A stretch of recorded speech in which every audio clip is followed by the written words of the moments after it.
Hi YouTube, this is Dave, also known as Luvindemtrains, and welcome back to another build.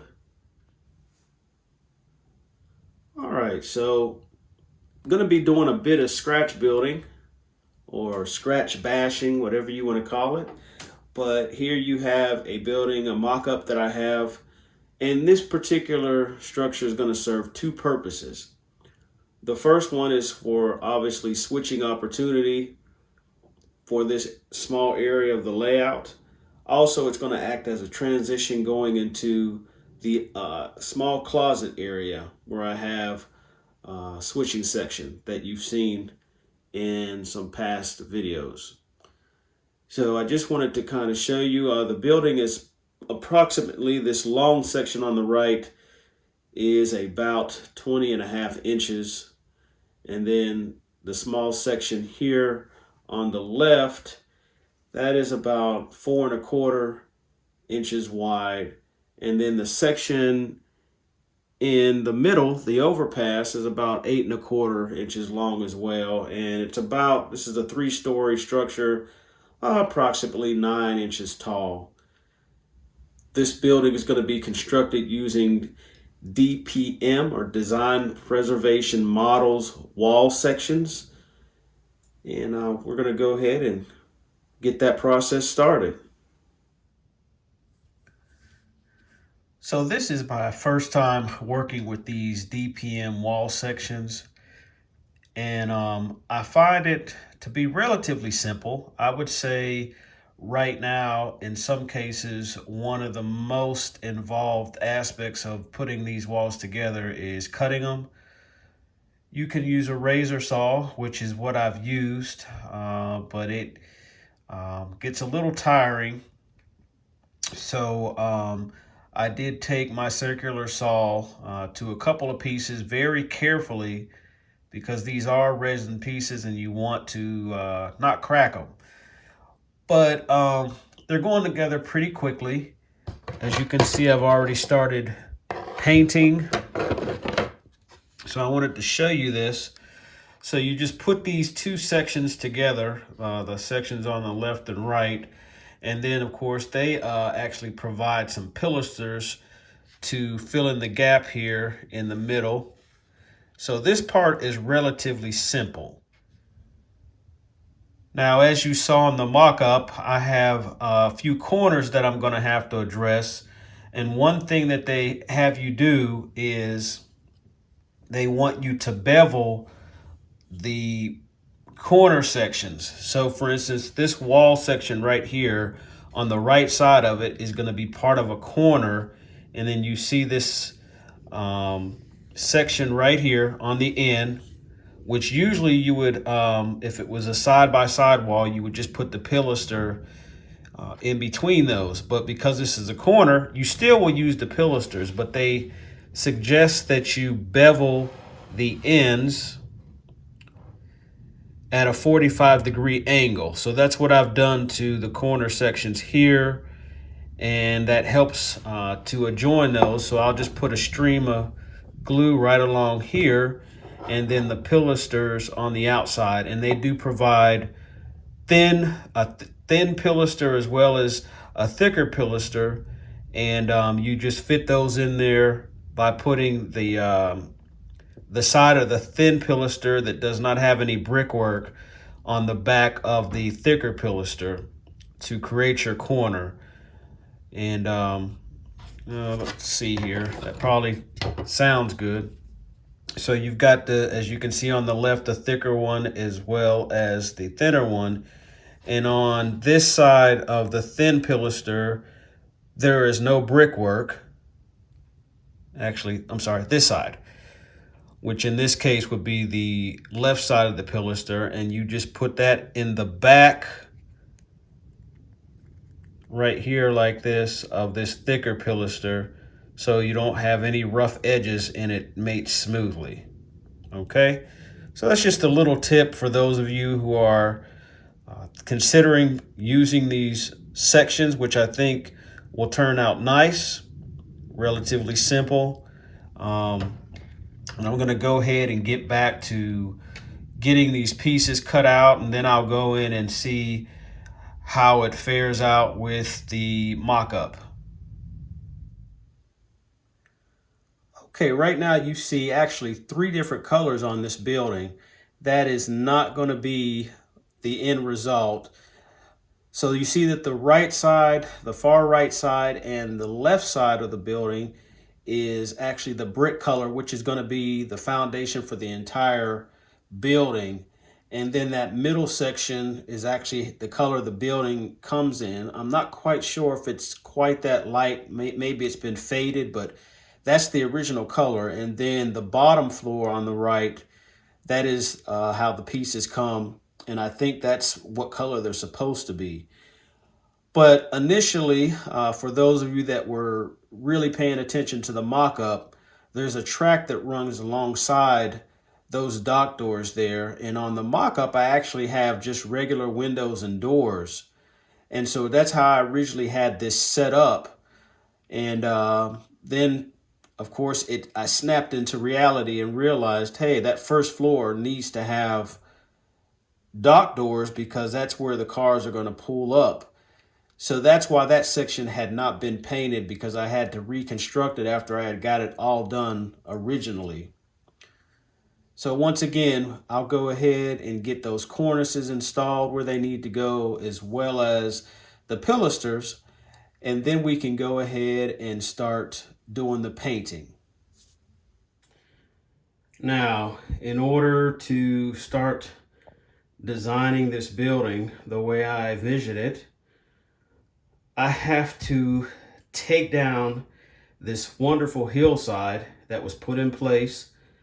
I did the formations, and then on Peter's last visit, he actually did some carving of some rock, which is magnificent, as always. But I'm sorry, Peter, it's got to come down. Well, looky here. Because of that substructure that I made out of pink foam, I was able to just push this piece out of place intact. And I am definitely going to keep this hillside. Isn't that something? Work was not done in vain. So I thought before I moved forward with any more on this, I would test fit it. And for the most part, it's sitting okay. On the far right, which you can't really see, on the bottom of that hillside, there's a little bit bumping into it. And this side actually is going to go back and kind of be a little angle there. Little technique I learned. So I'm going to have to trim that away. It's just a little piece, a little slither there. And the tunnel itself, or the entrance into the switching area, as you can see, when looking at my level, you actually can't see. But when I'm looking down here a little further, you can see a little of the wall still there, right up under the underpass. So I'm going to have to trim that back. Also, inside the tunnel itself, I keep calling it tunnel, but inside of the opening itself, there's a little piece of drywall, as you can see on the right inside, that's kind of sticking out. And people will look through here since they see an overpass and it says, hey, I'm here, here's the hole in the wall. So we got to clean that up a bit. But other than that, things are coming along. So I'm going to get back to the details on this and get this thing moving along.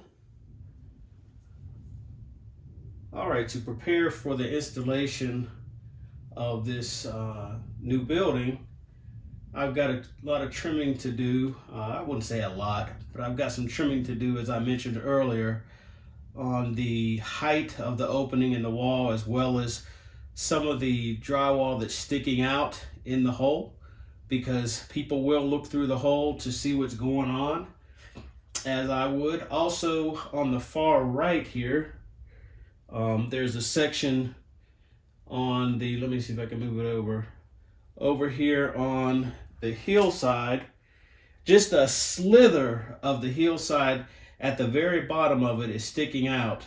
And what I have decided to do is add a foundation to this building, which raises it up about a half an inch.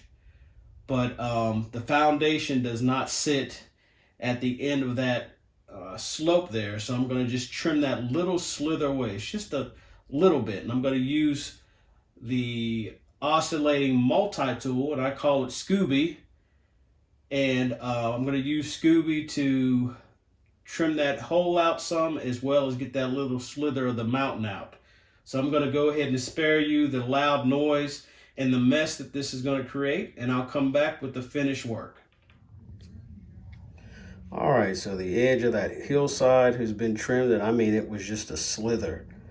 Got that all cleaned out, and we came over here and we raised the height of the entrance into the other room. I had to do some trimming on the other side as well. So the other thing before we actually install the building is we have to get this mess cleaned up and looking decent.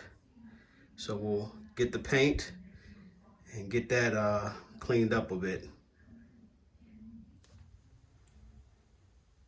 Okay everyone, I'm back, and here is the building all painted and uniform. And yes, you might notice that the color has changed. I really like this color, so I went with it. I would say the most time was actually spent with the windows, which are, of course, have to be individually painted. And by the time you paint them, then go back and do the touch-up work, 3 hours have passed. But I think it makes a pretty nice statement. It actually makes the windows pop from the base color of the entire building. So I'm happy with that. Currently, the building is not glued together, meaning that overpass area between the two main parts of the building, I won't do that until I put it in place. But at this point, what we're going to do is I think I'm going to go in, if I'm motivated, and do some individual brick colors, just very random. And then I'll do the mortar. I typically use a product called Robert's Brick Mortar for that. And then we'll go ahead and go in and start doing some weathering with some washes and some powders that I have, and see if we can get this thing to not look so pretty. So I'm going to go ahead and shut this camera down and see what I can get myself into, and I'll be right back. All right, I wanted to come back and show you where I was at real quick. So as you can see, there are splotches of paint all over the place, and that's to create the variation in the color. It doesn't look very good now, but it will. All right, everyone, we are at the home stretch here, and we've got the building all weathered up. Did some sponge work with some powders and brush work with some powders. See a little bit of runoff coming from where the windows are. Then at the crossover, you see all of the residue from the exhaust and smoke.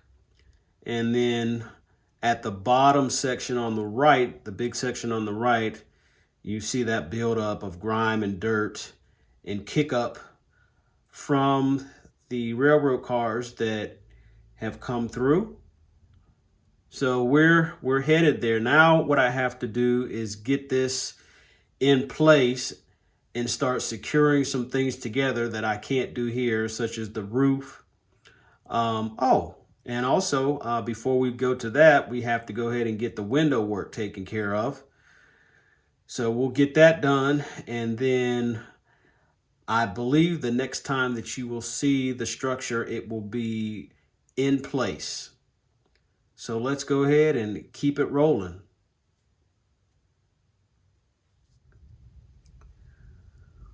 All right, everyone. I know I said that the next time you saw the building, it would be in place, but this building is very fragile, and I just didn't want to take any chances. So my thought process is the more I could get done at the workbench, the better. So as you can see, I did go ahead and do the window treatments, most of which are blinds, but I did add some windows that may have had some accidents. So we've got some plywood in those windows. Some of them are boarded up. Also, you will see on the left side where the offices are that I have an overhang above that, which will be where the dock will be. So we've got that in place as well. And up under that, as well as in the front, you can see that I've added some lighting there. So all four dock doors, have lighting now. So that'll make a nice effect at night. And I'm using the Woodland Scenics Just Plug system for that. It's easy for those people that are not as electrically inclined. So I'm probably going to have to show you the detail a little bit closer. I'm sure you can't see all of it here, but let's go ahead and take the camera off the tripod and I'll show you some of the detail up close. All right, from right to left, I wanted to give you a glimpse of some of the window treatments. Of course, you can see the weathering up a little bit closer here. You can see the lamps on the dock doors. Also, you can see some of that damage to some of those windows that I mentioned earlier. And then up top, those actually four windows you see are boarded up. Some more damage to the windows there. Now we're at the overpass. And you can get a closer look at the dock area with the roofing. And there is lighting under there.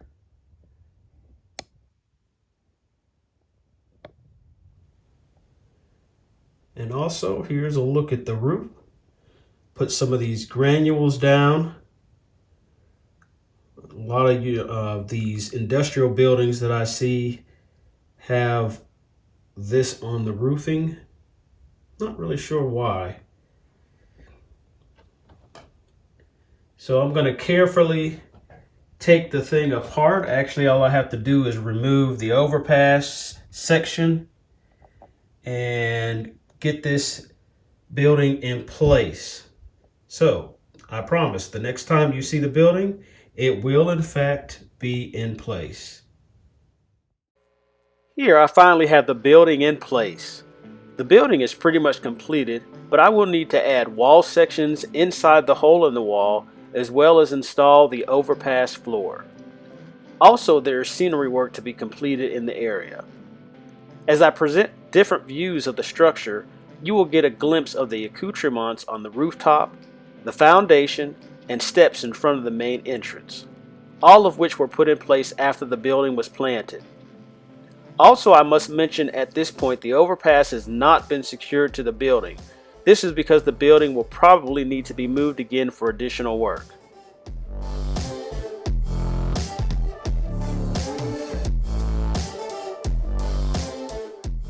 In this view, you see the inside of the hole where the wall panels will need to be added.